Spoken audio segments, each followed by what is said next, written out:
The measures in the en-bloc package are reinforcing Nicaragua's adherence to conditions for Electoral Reform Act of 2021. We also condemn human rights violators, for example, in Nicaragua, while Daniel Ortega has arrested political rivals and presidential candidates who threaten his rule while violently cracking down on protesters on the street.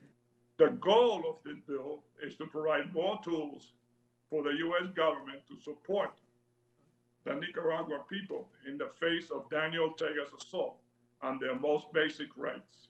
Daniel Ortega's intentions are clear. He hopes to eliminate the political opposition, civil society, and independent media in order to consolidate a one-party dictatorship in Nicaragua.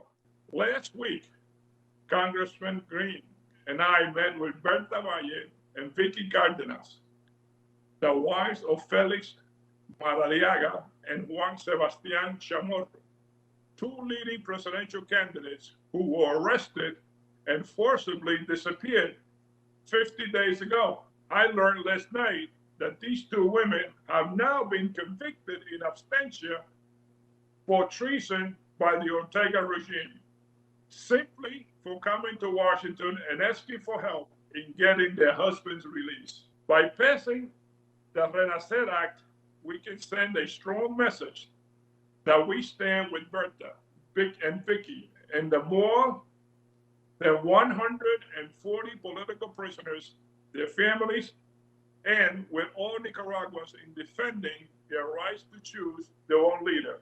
Just last week on Tuesday, I chaired a hearing at the Tom Lantos Human Rights Commission that looked at the horrible track record on human rights of the regime of Daniel Ortega, and in particular, how Ortega has jailed and disappeared political rivals, including at least 6 of those who are running against him for president.